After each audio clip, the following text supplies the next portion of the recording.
Hey guys, welcome back to Fantasy Tip. My name is Julian, and today we're going to be talking about players that you can drop from your team for week 11 of the fantasy hockey season. There are some hotter takes in this one. There are a lot of high ownership players that at this point I think you should probably drop from your team, just because we're getting so close to the playoffs now and you want players that can actually get you there rather than guys who are, they should be good but are just not producing. Now, just before we get started, guys, I just wanted to let you know that the guys you're going to be seeing on this list were not discussed in last week's video, except for the goalies. So if you guys do want to watch last week's video, a lot of the drops, pretty much all the drops actually, are still very, very relevant, and you should probably still consider dropping those guys from your team. You can watch that video right up there. Before we get started, guys, please leave a like, subscribe, hit that notification bell, and follow me on Twitter at FantasyTip. I do give some pretty good advice. Without further ado, guys, let's jump right into some forwards that you could consider dropping for this week. First on the list, guys, is Patrik Laine, Columbus Blue Jackets, 86% owned. And if you are just scraping by, just trying to fight for a playoff spot, you really should probably drop Patrik Laine, or at the very least try to trade him away, because he's not going to help you get into the playoffs. I think as long as he's playing under Tortorella, Laine is not really going to produce. Unfortunately, Laine and Torts, their systems don't really seem to mesh up, and as long as he's there, he's not going to produce like we might expect him to. The only thing is, apparently, there are already talks that Laine could be traded again. If that is the case, then Laine's value could go up significantly depending on where he's traded to. So if you're near the top of the standings and you know you're going to make the playoffs for sure, hold on to Patrik Laine. And, hopefully he gets traded. If he doesn't, then you might consider dropping him. But if you are lower down and you are just trying to fight for a playoff spot, now might be the time to drop him or at least try to trade him. It's a very similar situation for the next guy on this list, Taylor Hall, Buffalo Sabres, 69% owned. And he's just been atrocious all year long for the Buffalo Sabres. So if you are just trying to scrape by, trying to get into the playoffs, obviously Taylor Hall is probably a drop right now for you guys, I'm sorry to say. But if you are, higher in the standings, you could probably afford to hold on to him. And then he will get traded almost for sure at the deadline, which could only help his fantasy value. Buffalo is just a hole of sadness where no player could ever, produce. And it's unfortunate, but Taylor Hall's value can only go up from here as long as he is traded. But the thing is, even if he is traded, does the team that acquire him play him on their top power play, their top line? I don't know. It depends where he ends up. So even if he is traded, his value doesn't necessarily go up like a crazy amount, which is why I think dropping him is relatively safe if you really need to get into the playoffs. Next is Mike Hoffman, St. Louis Blues, 66% owned, and unlike the previous two guys I just mentioned, he's not going to be traded at the deadline. He has not been good for St. Louis though, and they're not really utilizing him properly either. He's a power play specialist. His power play time all year long has not even been that good. They're not giving him what he needs to produce. His ice time is terrible, and he was a healthy scratch last game. And prior to being that healthy scratch, he had no points in the last 5 games. He's just not looking good in St. Louis, and there's not really a reason to have him on your team anymore, especially with the deployment that St. Louis is giving him. Next on the list, guys, is Timo Meier, San Jose Sharks, 65% owned. And prior to last game, I really did not like Timo Meier. I had him on this list. I'm like, for sure, guys, you can drop him. His ice time has been declining, and his points really haven't been there. So guys that you could stream are better than Timo Meier. But last game, he got 21 minutes of ice time, got 7 shots on goal, and even 3 blocked shots.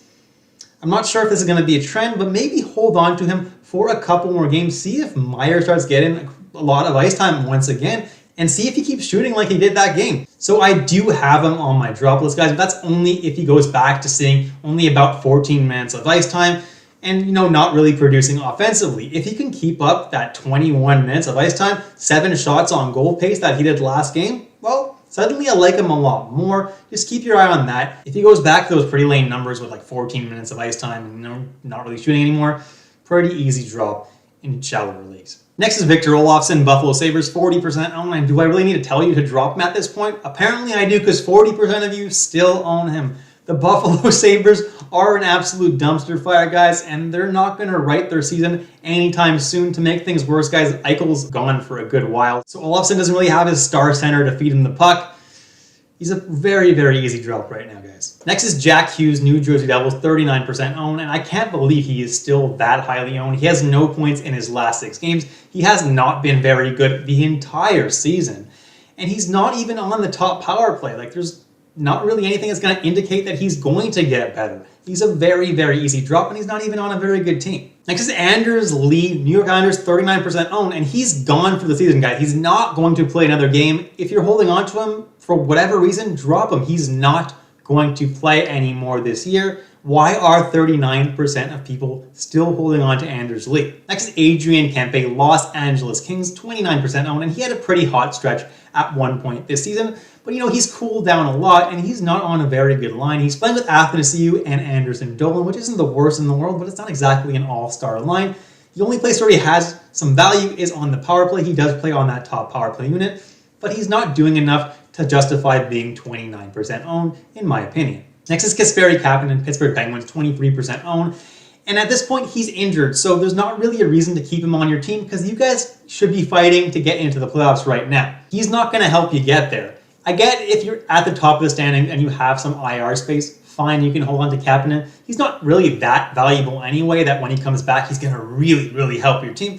It's not like that. He's going to help a little bit when he comes back. So if you're in a deep, deep league, sure, you have the IR spot, whatever, hold on to him. But other than that, there's no real reason to keep him on your team. Next is Dylan Strome, Chicago Blackhawks, 13% owned. He's not playing top power play anymore ever since Kirby Dach came back. Dach has kind of taken over Strome's role in Chicago, and he's also getting that top power play time. So guys, if you had Strome, drop him and grab Kirby Dach if hopefully he's still available because Kirby Dach is very, very valuable right now. Now jumping into some defensemen. Next is Justin Falk, St. Louis Blues, 69% owned, and a lot of Blues right now aren't getting the job done. And to make matters worse, they don't play until Friday and Saturday this week. They're the only 2 games they play. So dropping your Blues this week isn't exactly the worst idea in the world, especially Justin Falk. He hasn't had a point in 7 games, and he's never been really a point-producing defenseman.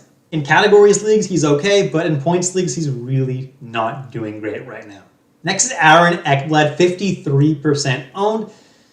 And this one is a real bummer because I had Ekblad on my team this year and he was doing absolutely great. And now he's done for the season, guys. It's really, really unfortunate, but you have to drop him because he will miss the rest of the season. So unless you're in a keepers league, get rid of him. Next are Buffalo Sabres defensemen Dahlin and Ristolainen, both 53% owned.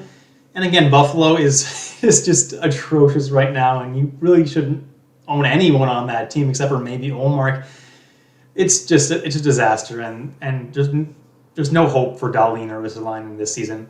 Ristolainen's okay if you're in a hitting league, but other than that, there's no reason to own either of these guys. Next is Ryan Suter, and this year he only has 12 points in 33 games, which is not great for his standards. His peripherals are not there this year either. He's not doing very well in the block shots category. He's not shooting very much. So to me, he's not very useful in many formats at all. He's a pretty easy drop for me. I had him on my team and I dropped him.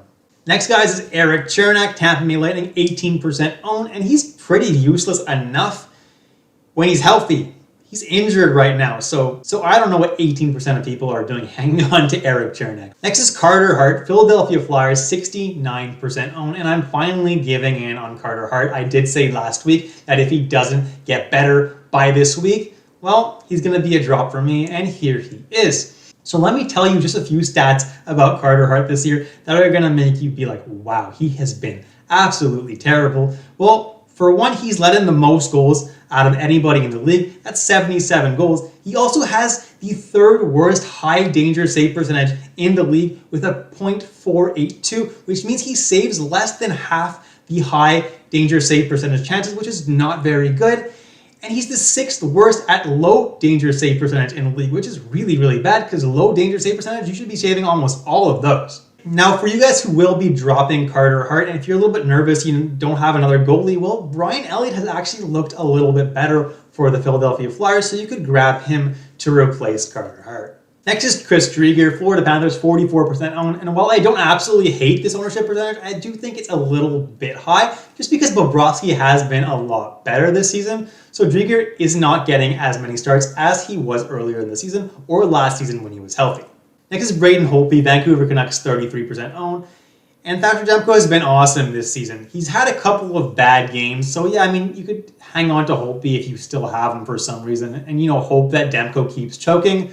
But at this point, it seems pretty safe to say that Demko is the guy in Vancouver, and he should continue to get the vast majority of the starts. Next is Pekka Rinne, Nashville Predators, 30% owned, and UC Saros has been utterly sensational for his last 5 games since returning from injury. He's been so good. So at this point, Pekka Rinne is nothing more than a backup goalie who's going to play on the back-to-back nights, and that's it. There's no point having him 30% owned right now. Next is Pavel Francouz, Colorado Avalanche, 29% owned, and basically they said that he's a maybe to come back for the playoffs. So the way I see it, he's not going to play in the regular season. Grubauer is going to be the guy for the rest of the season. You can safely drop Francouz if you've been holding on to him on your IR. Next is Alexander Georgiev, New York Rangers, 16% owned, and oh my god, has he ever fallen from grace. At the beginning of the season, a lot of people thought that he might actually split the starts with Shesterkin, but he's not been good at all this year. Shesterkin's back from injury, and when there was a back-to-back, the Rangers actually started Keith Kincaid. To make things worse, he has a .62 high danger save percentage, which is the second worst in the league. That's worse than Carter Hart. And last but not least, guys, Antti Raanta, Arizona Coyotes, 10% owned. And Aiden Hill's the guy right now in Arizona because, well, Ranta's injured, and Kemper is going to be back before Raanta is in all likelihood. So Kemper is going to be the one that's going to take back the crease, and Raanta won't see a lot of starts for the rest of the year. All right, guys, you've reached the end of the video. Thank you so much for watching all the way through. I really appreciate it. Please leave a like, subscribe, hit that notification bell, leave a comment, ask me a fantasy hockey related question. I'll be happy to answer you. Until next time, guys, stay safe, stay healthy, and I'll catch you in the next episode of Fantasy Tipped.